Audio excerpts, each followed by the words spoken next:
We're going to pull up the next-gen stat charts from NFL.com, and we're going to cover 10 trendy running backs from Week 7. We're going to go over the buys, the sells, the pickups, the dumps, everything else with these 10 running backs.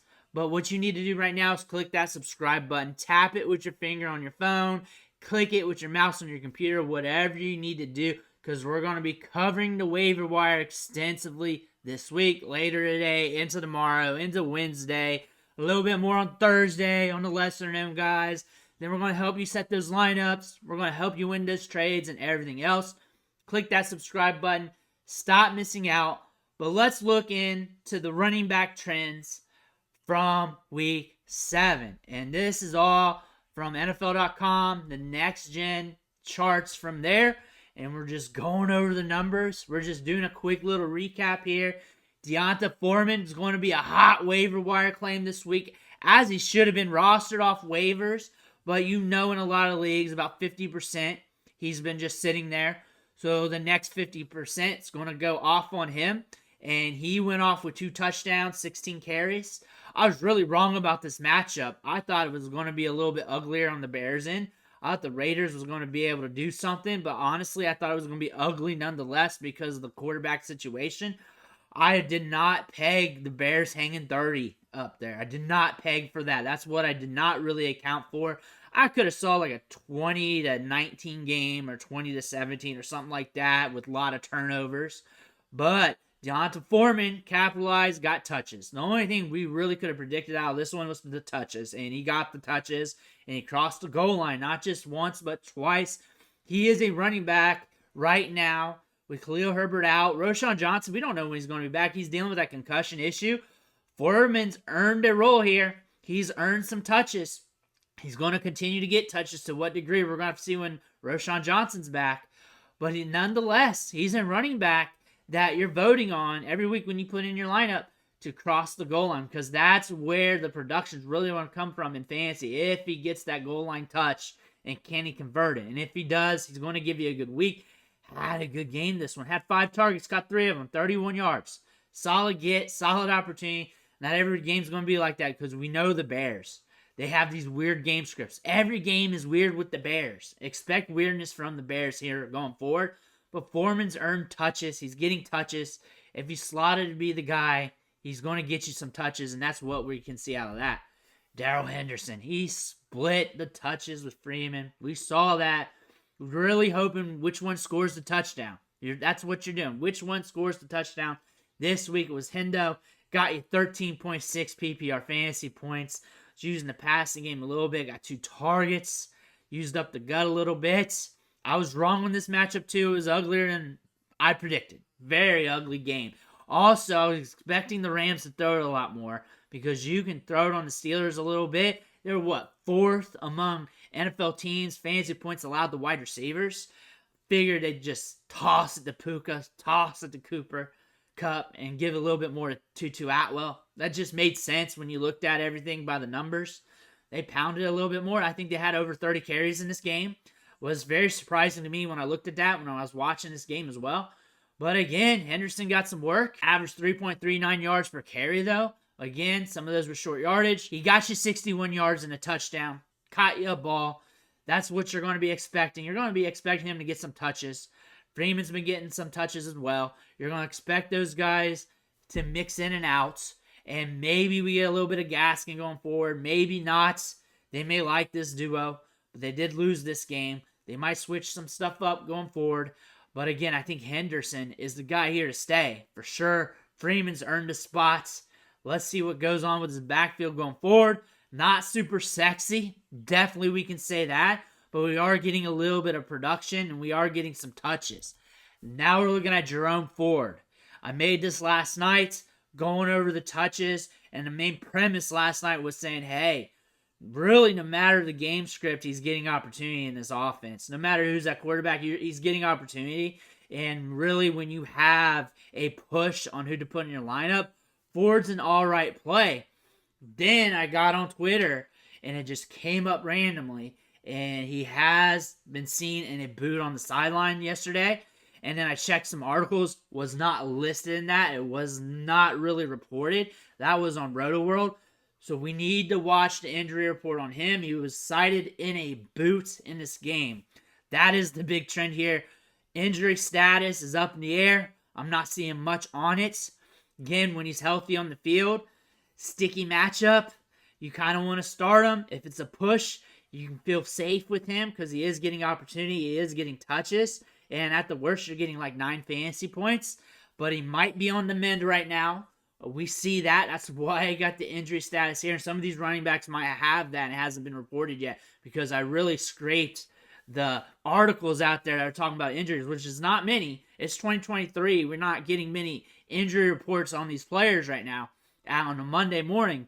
So really check these players out as well. Jerome Ford might be on the injury report. He should be. It just was on a report over on Roto World, I believe, or was a Bleacher Report.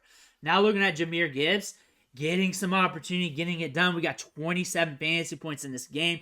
10 targets, 9 catches, 58 yards. Also, we got a touchdown. That touchdown was nice. Showed that burst.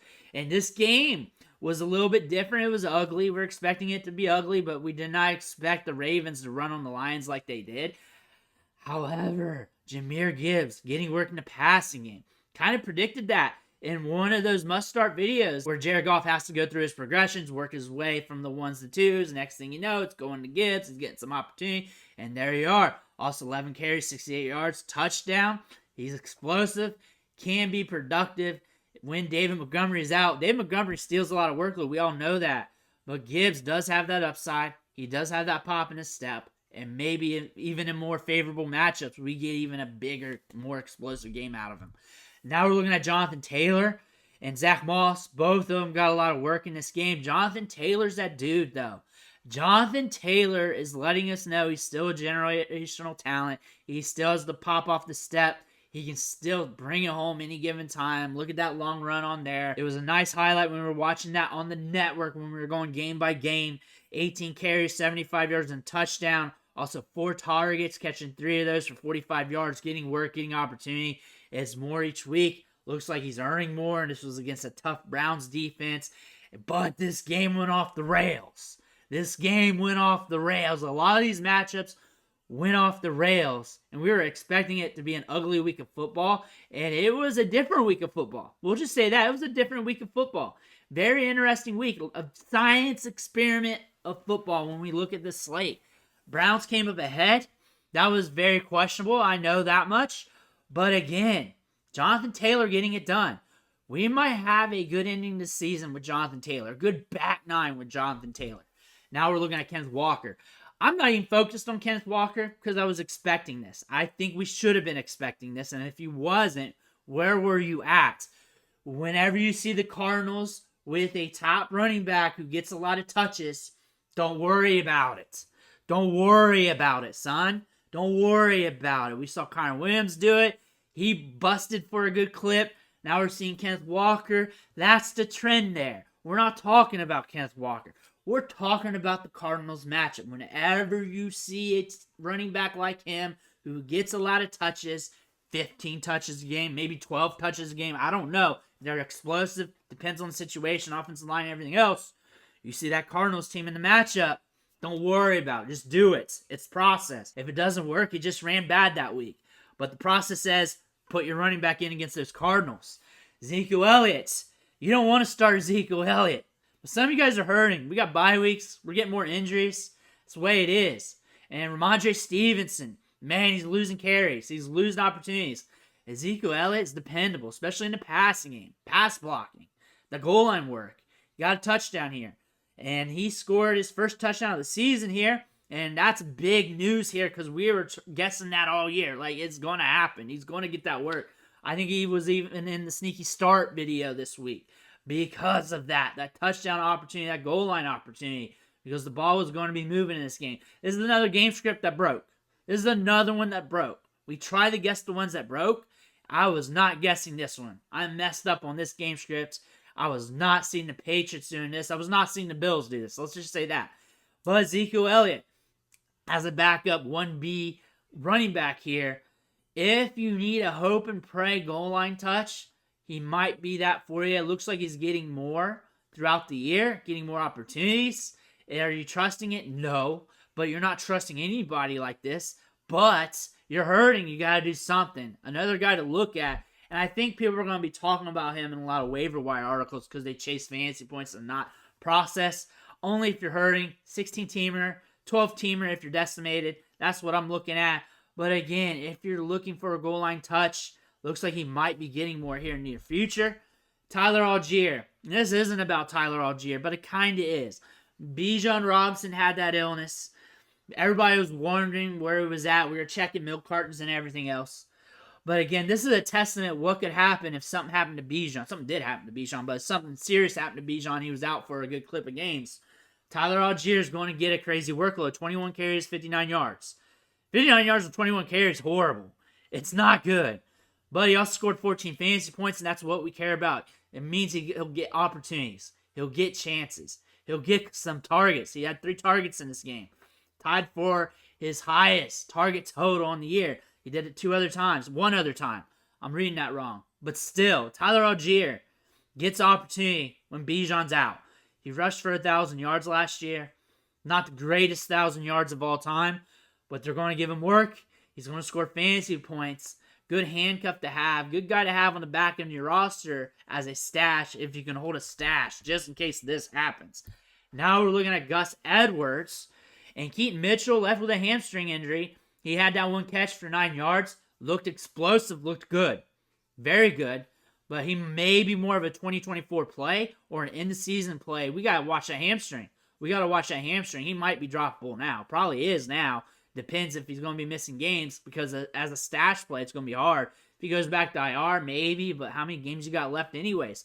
But looking at Gus Edwards, he gets touches. That's all we can really say about him. He gets touches. We're hoping for that touchdown. Also had that long catch. 80 yards. I mean, good game for him. His first one where he cracked double-digit PPR fantasy points since week 2. Don't chase fantasy points. Chase the touches with these running backs. You know you're getting touches out of him, and you're just hoping he crosses the goal line most weeks. You're hoping he gets that touchdown. This is his first touchdown since week 2. Maybe we get a little bit more. And this is his second game of the season where he got targets. He's not usually using the passing game. Don't chase the fantasy production. Chase the workload. The workload's all right for Gus Edwards. It's just going to be off and on with fantasy production. Now we're looking at Joshua Kelly. And we don't want to look at Joshua Kelly. But the one thing we can say about these Chargers running backs, it's a mess. It's a mess. This is his first productive game since week 1. And don't go picking him up is what I'm saying. Don't go chasing this because we know we like our Chargers. Everybody likes their Chargers. But you know what? Things aren't looking great. They scored 17 points against the Chiefs. Austin Eckler couldn't get rolling. Things aren't looking great. Kelly's going to have a long run here and there. That's just how it works with him. He showed that in preseason. Had one in week 1 against the Dolphins. And that was against the Dolphins who pushed the pace. So really, that was a juiced up game for him. And he did not get it done with Eckler out. Don't go chasing him. I'm sure you know that. I'm sure you do. But there's 1,000 other people watching this and you're like, maybe I should. Maybe I should. Maybe he's back. Maybe it was just a bad run. Nah, you're not trusting him. You're not trusting him, especially with Eckler out. You're just not trusting the running backs on this depth chart. He was out touched in this game. Just had that long run. And you know what? You're not trusting Joshua Kelly. He had his opportunities between week 2 and 6, week 2 and 4, whatever. His offensive line hasn't been run blocking well. It's just something you do not want to put chips on. Joshua Kelly's dead to me. But let me know any trends you saw from this week at the running back position. We'll come back with the wide receiver trends in a little bit. Make sure you hit that subscribe button on the way out. I want to thank you for watching. Catch you on the next video.